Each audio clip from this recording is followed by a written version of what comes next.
Today we're going to look at the 5 movements that go into a good, well-rounded strength training program. Hi, I'm Jason Pearson. I'm a personal trainer, and today we're going to look at the fundamental of fitness called strength. So just as a recap, there are 3 fundamentals: strength, endurance, and mobility. You can see more about that in this video here. Strength, of course, is associated with muscles. Muscle growth, the ability to lift things, lift heavy things, lift anything really. And yes, strength comes from big muscles. Something that happens as we age is we lose muscle. It just is part of aging. The younger you start building muscle and the more muscle you build, the more you can afford to lose as you get older. It's never too late to start building muscle.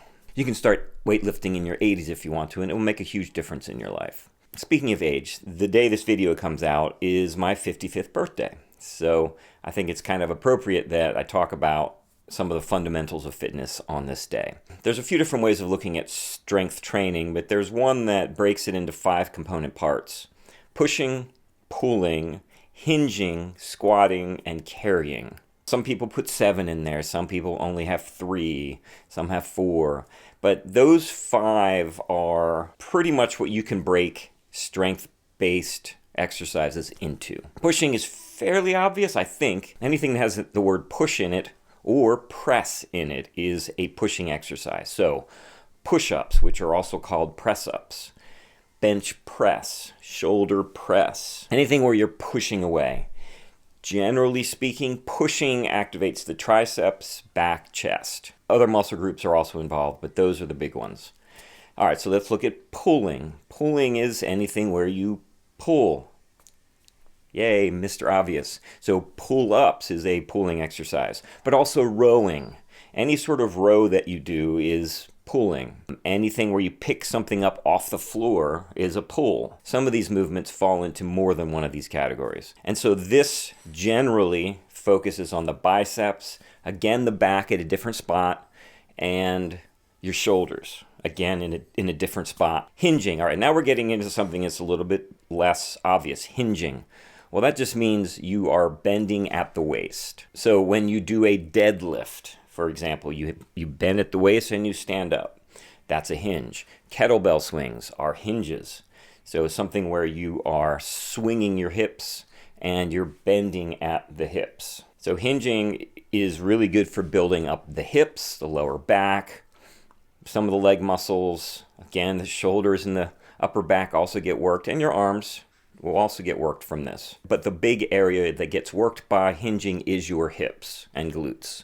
So the middle of the body there. And then we've got squatting. Hinging, you're bending at the waist. Squatting, you aren't bending at the waist, you're bending at the knees.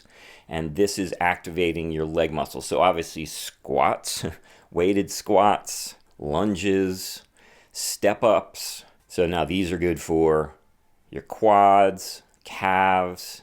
So everything in your lower body gets activated with these. And then the last one of these 5 is the carry. Essentially, carrying is just holding heavy weight and walking with it. Or not walking, but you can just stand there with it as well. So a farmer's carry, also sometimes called a suitcase carry, is a very common one of these, where you're just carrying something.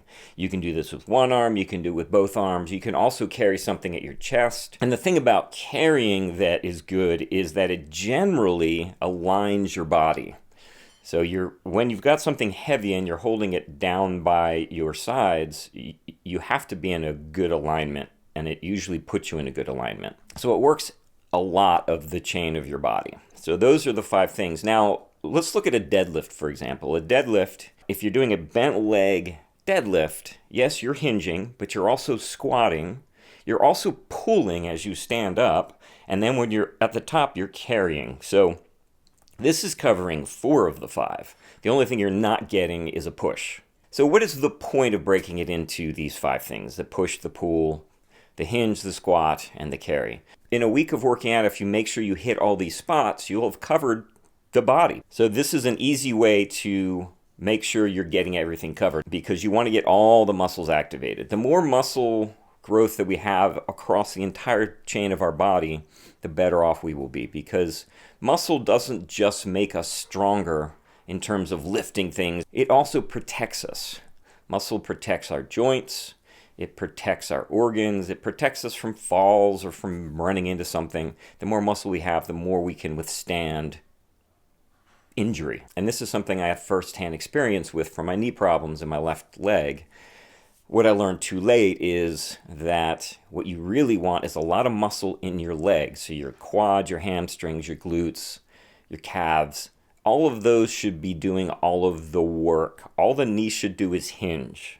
If you don't have all those muscles, the knee starts doing some of the work. And the knee is tiny. It should not be doing work for sprinting and stopping and starting. All it should really be doing is allowing the leg to bend. And then the muscles should do the rest of the work.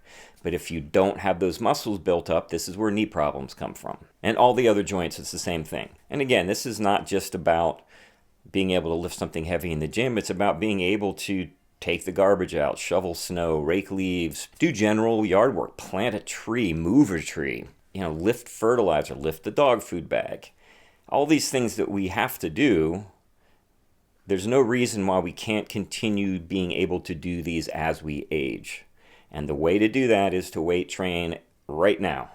To start building strength now, wherever you are. And if you're unsure how to do this, reach out to me or another personal trainer and get help. That's why we're here. We're here to help people learn how to do this. Don't forget my Transform program is out there. You can join that. It tells you how to build healthy habits over the course of a year, including working out. Please subscribe to this channel. It makes a huge difference. And as always, stay healthy.